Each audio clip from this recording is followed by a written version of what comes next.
अस्सलाम वालेकुम स्टूडेंट्स।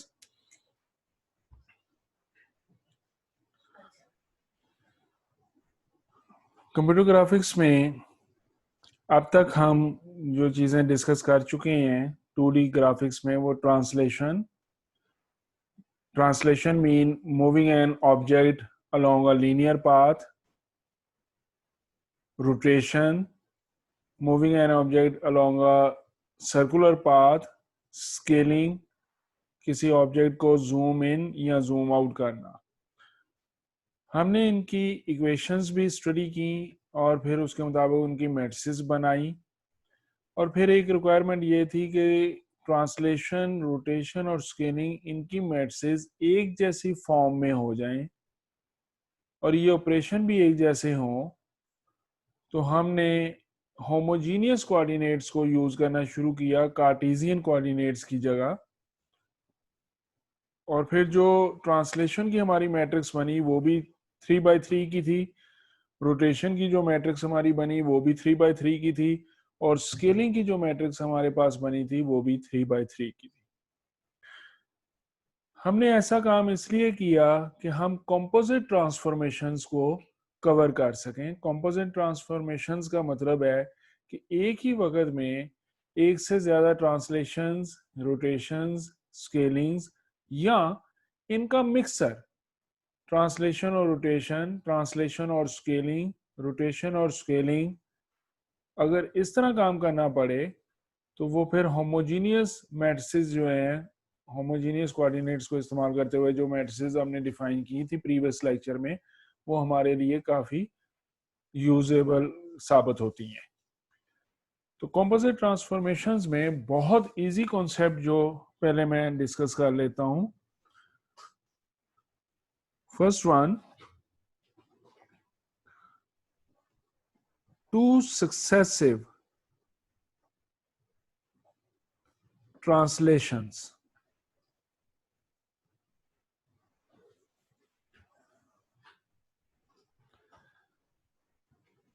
किसी ऑब्जेक्ट पर ट्रांसलेशंस परफॉर्म करनी है, लेकिन वो वन बाय वन दो बताई गई हैं। पहले एक ट्रांसलेशन बताई गई कि ऑब्जेक्ट को कहां से कहां तक मूव करें लीनियर पाथ के साथ, और फिर दूसरी ट्रांसलेशन बताई गई हो कि उस ऑब्जेक्ट को अब अगेन कहां पर मूव किया जाए। फॉर एग्जाम्पल, हमारे पास एक्स एक्सिस वाई एक्सिस पर पॉइंट गिवन है, पॉइंट के कोऑर्डिनेट्स हमारे हैं एक्स वाई, और एक ट्रांसलेशन बताई जाती है, फर्स्ट ट्रांसलेशन,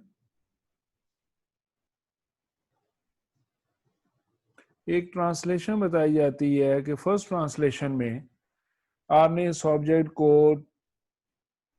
हॉरिजॉन्टली इतना और वर्टिकली इतना मूव करना है। मैंने उसको रिप्रेजेंट कर दिया tx1 ty1। तो जब हम इस ऑब्जेक्ट को फर्स्ट ट्रांसलेशन परफॉर्म करेंगे, एक्चुअली तो ये हमारा tx1 होगा और ये ty1 होगा, लेकिन जो रिजल्टेंट पॉइंट बनेगा ट्रांसलेशन के बाद वो इस लीनियर पाथ के साथ हम कंसिडर करेंगे। तो रिजल्टेंट पॉइंट को हम यहां पर कह सकते हैं x डैश y डैश। तो ये पॉइंट अगर P पॉइंट था हमारे पास, तो after translation, after first translation जो हमारे पास पॉइंट हासिल हुआ वो P डैश हो गया। फिर हम सेकंड ट्रांसलेशन एक परफॉर्म करवाते हैं। अब जाहिर है सेकंड ट्रांसलेशन हमारी P डैश पर परफॉर्म होगी, और सेकंड ट्रांसलेशन के लिए जो वैल्यूज गिवन हो उनको रिप्रेजेंट कर लिया tx2 और ty2 से हमने। तो सेकंड ट्रांसलेशन के लिए अगेन इस ऑब्जेक्ट को कुछ लीनियर पाथ के साथ, फर्ज करें वो लीनियर पाथ ये वाला था, ट्रांसलेट किया गया अब जो ट्रांसलेट किया गया वो पी डैश को ट्रांसलेट किया गया, लिहाजा जो रिजल्ट हमारे पास बना उसको हम पी डबल डैश कह देते हैं और उसके कोऑर्डिनेट्स को जनरली हम रिप्रेजेंट कर देते हैं एक्स डबल डैश और वाई डबल डैश के साथ।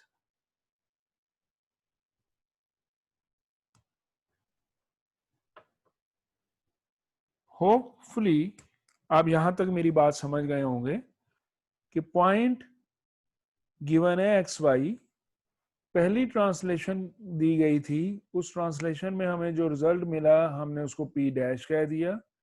फिर कहा गया कि आप पी डैश को एक और मरतबा ट्रांसलेट करें। पी डैश को जब एक और मरतबा ट्रांसलेट किया तो जो नया पॉइंट मिला हमने उसको पी डबल डैश कह दिया।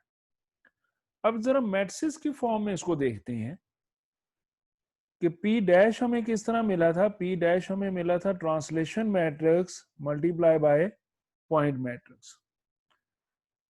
मैट्रिक्स की फॉर्म में अगर मैं इसको लिखना चाहूं, ये तो जनरल फॉर्म मैंने लिख दी है, शॉर्ट शक्ल में लिख दिया उसको। अगर इसकी इक्वेशन मैट्रिक्स लिखूं तो फिर पी डैश की मैट्रिक्स हो गई एक्स डैश वाई डैश और वन वन हमारे पास होमोजीनियस फैक्टर था, is equal to translation matrix. Translation matrix हमारी होती थी 1 0 और यहाँ पर हम कहते थे टी एक्स की वैल्यू, तो जाहिर है फर्स्ट ट्रांसलेशन में वो है टी एक्स 1 0 1 टी वाई 1 0 0 1, ये ट्रांसलेशन मैट्रिक्स मल्टीप्लाई बाय क्या था पॉइंट मैट्रिक्स। तो पॉइंट किससे से मल्टीप्लाई होना है, पी पॉइंट के कोऑर्डिनेट्स के साथ, वो कोऑर्डिनेट्स हैं एक्स वाई। एक्स और वाई कोऑर्डिनेट्स पर T x one T y one को इंप्लीमेंट करेंगे ट्रांसलेशन को, तो हमें रिजल्ट जो मिलेगा वो एक्स डैश वाई डैश मिलेगा। और पी डबल डैश हमें कैसे मिलेगा, पी डबल डैश हमें मिलेगा अगर हम ट्रांसलेशन परफॉर्म करें पी डैश पर। तो मैट्रिक्स की क्या हो गई हमारे पास, X double dash Y double dash one, ये वाली matrix is equal to G translation. Translation क्या है, T x to 0 1 T Y to 0 0 1, translation matrix में वो वैल्यूज हमने लिख दी। किसके साथ मल्टीप्लाई होना था, किस पर इंप्लीमेंट कर रहे हैं ये ट्रांसलेशन, पी डैश पर। और तो पी डैश के कोऑर्डिनेट्स, पी डैश के कोऑर्डिनेट्स हमारे पास क्या है, एक्स डैश वाई डैश। तो यहां पर मल्टीप्लाई होगा x dash y dash one matrix के साथ, पॉइंट मैट्रिक्स ही होगी।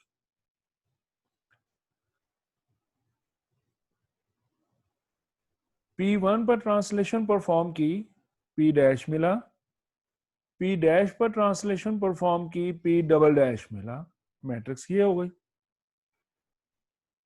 लेकिन यहां ऑब्जर्व करें,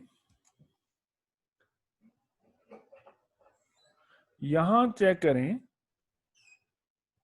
x dash y dash one matrix वो तो इन दो मैट्रिक्स के मल्टीप्लीकेशन के बराबर है, इन दो की मल्टीप्लीकेशन से ये चीज मिली थी। इसका मतलब अगर यहां पर मैं x dash y dash one की बजाय ये दो मैट्रिक्स लिख दूं तब भी ठीक है, क्योंकि ये मैट्रिक्स इन दो के बराबर है।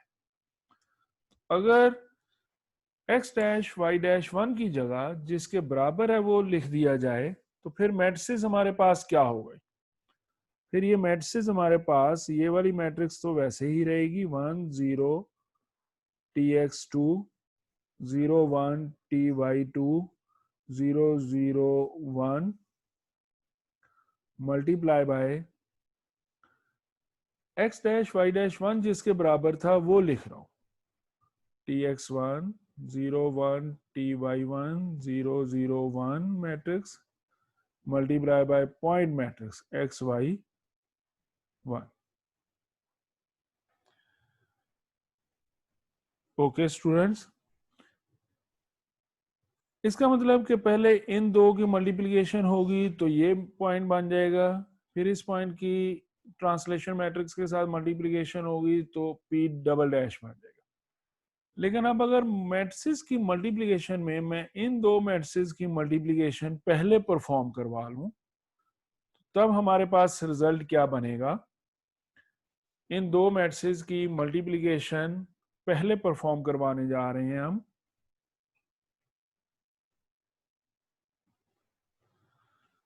मल्टीप्लिकेशन का रूल क्या है हमारे पास? First row multiply by first column, 1 multiply by 1, 0 multiply by this, tx 2 multiply by this. तो यहां पर आ गया 1, यहाँ 0, लास्ट वन को चेक कर लें, ये वाली रो और ये लास्ट कॉलम। tx1 1 से मल्टीप्लाई हुआ तो tx1 प्लस 0 प्लस tx2, तो यहां पर रिजल्ट ये बन गया। इसी तरह सेकंड रो में जो रिजल्ट बन रहा होगा वो हमारे पास बन रहा होगा ty1 ty2 0 0 1। पॉइंट मैट्रिक्स अभी वैसे ही है x y 1। इस मैट्रिक्स को चेक करें, जो तीन मैट्रिक्स हमने पढ़ी थी, स्केलिंग, ट्रांसलेशन, रोटेशन और स्केलिंग की, तो ये कौन सी फॉर्म बन रही है, किस तरह इसकी शक्ल उन तीनों में से किससे मिलती जुलती है वैल्यूज के एतबार से? 1 0 यहां पर कोई वैल्यू है, 0 1 यहां पर कोई वैल्यू है, 0 0 1। तो यहां पर जो ये शक्ल बन रही है ये ट्रांसलेशन की बन रही है, तो ये ट्रांसलेशन की मैट्रिक्स हुई। ट्रांसलेशन की मैट्रिक्स में अलबत्ता यहां पर वैल्यूज ये आ गई, ये वाली, और ये वैल्यूज रिप्रेजेंट कर रही हैं कि आपने जो कहा था आपकी दो ट्रांसलेशंस होंगी, पहली ट्रांसलेशन और दूसरी ट्रांसलेशन।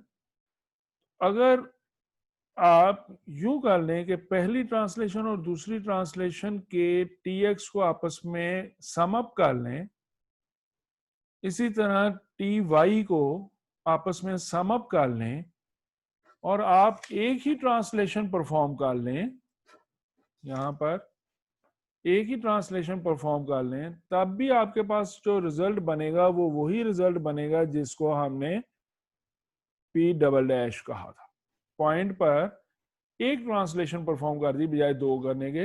हाँ, वो ट्रांसलेशन परफॉर्म करने से पहले हमने ये किया कि फर्स्ट ट्रांसलेशन और सेकंड ट्रांसलेशन जो टीएक्स वाली वैल्यूज थी उनको आपस में जमा कर लिया, और जो टी वाई वाली वैल्यूज थी उनको आपस में जमा कर लिया, और इस मैट्रिक्स में हमने यूज कर लिया। डायग्राम के मुताबिक बजाय हम पहले एक ट्रांसलेशन परफॉर्म करें फिर दूसरी ट्रांसलेशन परफॉर्म करें, हमने इस पॉइंट पर डायरेक्टली ये एक ट्रांसलेशन परफॉर्म करवा दी।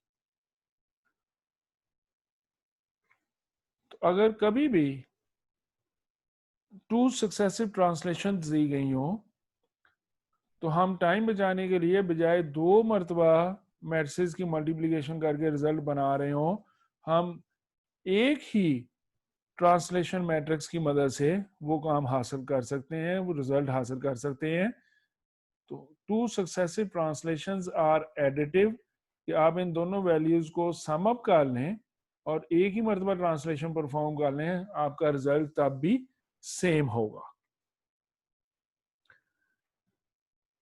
होपफुली ये कॉन्सेप्ट आप समझ गए होंगे। यहाँ एक बात को जहन में रखें, मजीद स्टडी करते वक्त हम इतनी डिटेल से नहीं करेंगे। जब हम कहेंगे two successive rotations, two successive scalings, हम सिर्फ इस कॉन्सेप्ट को देख लेते हैं कि यहाँ पर मैट्रिसेस की तरतीब क्या थी, सीक्वेंस क्या था हमारे पास मैट्रिसेस का, कि जो ट्रांसलेशन पहले परफॉर्म की गई है उसकी मैट्रिक्स हमारे पास राइट साइड पर है, और जो ट्रांसलेशन बाद में परफॉर्म की जा रही है उसकी मैट्रिक्स हमारे पास लेफ्ट साइड पर है। याद रखें, जो ऑपरेशन पहले परफॉर्म होना है उसकी मैट्रिक्स लेफ्ट मोस्ट साइड पर लिखनी है। फिर दूसरा जो भी ऑपरेशन करें फिर तीसरा जो भी करें, फिर फोर्थ वन, फिफ्थ वन, आपके पास एक से ज्यादा जितने भी ऑपरेशंस हों, जब कॉम्पोजिट आप कर रहे हैं, उनको वन बाय वन परफॉर्म कर रहे हैं, तो आप बजाय आप उनकी मैट्रिसेस आपने कैसे लिखनी है कि जो काम आपको सबसे पहले कहा गया है, ट्रांसलेशन, रोटेशन, स्केलिंग में से जो काम सबसे पहले कहा गया है, उसकी मैट्रिक्स आपने राइट मोस्ट साइड पर लिखनी है, और फिर उसके लेफ्ट, उसके लेफ्ट, उसके लेफ्ट पर आपने बाकी मैट्रिसेस लिखते जाना है। इस बात को याद रखते हुए हम, जैसे ये यहाँ हमने टू सक्सेसिव ट्रांसलेशंस कही हैं, उसी तरह हम टू सक्सेसिव रोटेशन को देखते हैं कि टू सक्सेसिव रोटेशन परफॉर्म की जाए तो हमारे पास रिजल्ट क्या होगा। Two successive rotations. Consider that first rotation is theta 1 and second rotation is theta 2. अभी मैंने आपसे डिस्कस किया कि जो ट्रांसफॉर्मेशन पहले परफॉर्म करेंगे उसकी मैट्रिक्स हम राइट साइड पर लिखेंगे।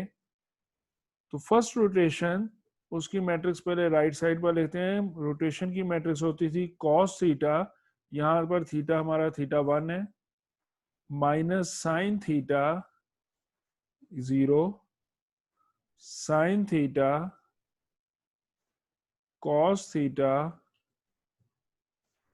0, 0, 0, 1। और जो रोटेशन बाद में परफॉर्म होनी है, सेकेंड रोटेशन बाद में परफॉर्म होनी है, उसकी मैट्रिक्स अब लेफ्ट साइड पर होगी। वो हमारे पास हो गई cos theta 2 minus sine theta 2, sign theta 2, cos theta 2 और 0, 0, 1। बाकी वही चीजें हैं कि ये मैट्रिसेस हमारी मल्टीप्लाई होंगी पॉइंट के साथ।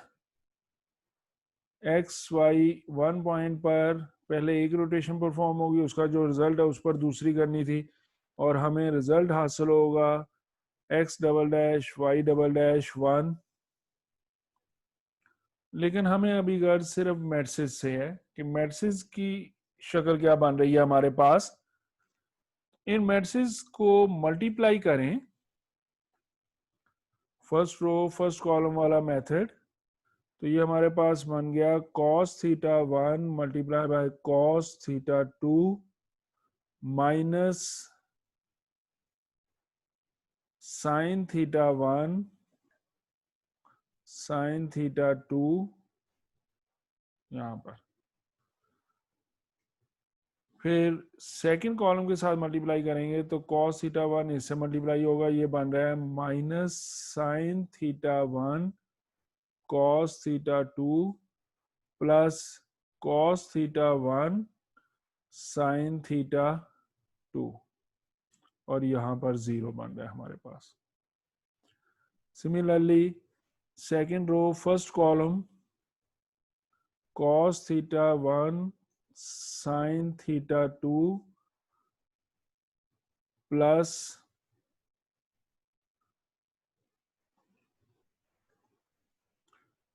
Sign theta 1 cos theta 2। जरा इसकी साइन को चेक कर लें दोबारा। फर्स्ट रो सेकंड कॉलम, ये इससे मल्टीप्लाई हुआ साइन माइनस का, और साइन थीटा 2 इससे मल्टीप्लाई हुआ, यहां भी साइन माइनस का आना था। ओके, अच्छा next entry second row second column, ये माइनस की मल्टीप्लिकेशन बन रही है, minus sine theta 1 sine theta 2, और नेक्स्ट प्लस की बन रही है plus cos theta 1 cos theta 2। ये एंट्रीज हमारे पास हुई दोनों मैट्रिसेस को मल्टीप्लाई करके। स्टूडेंट्स आप एक मरतबा खुद से मल्टीप्लाई जरूर कीजिएगा इसको, ताकि मल्टीप्लिकेशन की आपकी प्रैक्टिस बनी रहे और आपको एग्जाम में आसानी हो। आप फार्मूले दो याद रखिए। आपको मालूम है कि कॉस अल्फा प्लस बीटा, ये था हमारे पास cos alpha cos beta minus sine alpha sine beta, और साइन अल्फा प्लस बीटा ये हमारे पास था sine alpha cos beta plus cos alpha sine beta. इन दो फार्मूलों के मुताबिक अगर ये चीज हम कंसिडर करें तो ये पहला फार्मूला हमारा कंप्लीट हो रहा है। लिहाजा उस मैट्रिक्स को, मैट्रिक्स की उस एंट्री को, मैट्रिक्स की इस एंट्री को मैं लिख सकता हूं कॉस थीटा 1 प्लस थीटा 2। यहां पर जो वैल्यूज हैं इनमें से अगर मैं माइनस को कॉमन ले लूं, माइनस कॉमन ले लूं, ये वाली एंट्री भी पॉजिटिव हो गई और ये पॉजिटिव हो गई, दोनों पॉजिटिव एंट्रीज। ये साइन अल्फा प्लस बीटा वाला फार्मूला यहां पर बन रहा है, तो साइन थीटा 1 प्लस थीटा 2। तीसरी एंट्री हमारी फर्स्ट रो में तीसरा कॉलम 0 था।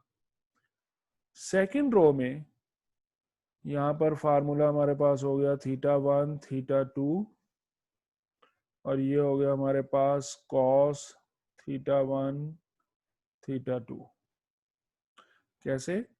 Cos alpha cos beta minus sine alpha sine beta, sequence आगे पीछे है। Cos alpha cos beta minus sine alpha sine beta, तो वही फार्मूला। तीसरी एंट्री 0, अब थर्ड रो में 0 0 1। तो ये मैट्रिक्स कौन सी है? ये मैट्रिक्स तो हमारी वही रोटेशन वाली मैट्रिक्स है। कॉस और उसके साथ एंगल बताया गया है, कॉस और एंगल बताया गया है। क्या हुआ है यहाँ पर? दोनों एंगल्स जो हैं वो सम अप हो गए, थीटा 1 थीटा 2 सम अप हो गए।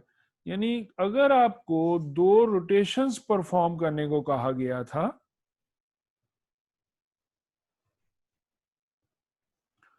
कोई पॉइंट है यहां पर, इस पॉइंट को मैं कहता हूं 90 डिग्री रोटेट कर दें, तो आप कहेंगे ये पॉइंट सर यहां पर आ गया। अगेन इस पॉइंट को 90 डिग्री मोर रोटेट कर दें, आप कहेंगे ये पॉइंट यहां पर आ गया।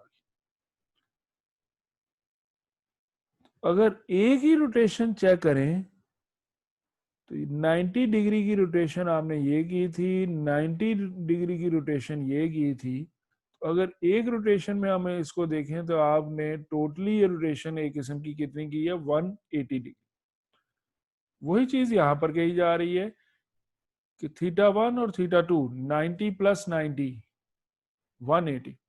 अगर आप दोनों रोटेशंस जो आपको कही जा रही हैं, आपको जो दो रोटेशंस कही जा रही हैं थीटा 1 थीटा 2, आप बजाय इन रोटेशंस को अलग अलग परफॉर्म करने के, अगर आप इन दोनों रोटेशंस के एंगल को सम अप कर लें और एक ही रोटेशन परफॉर्म कर लें, तब भी आपका वो रिजल्टेंट पॉइंट सही आपके पास मिल जाएगा।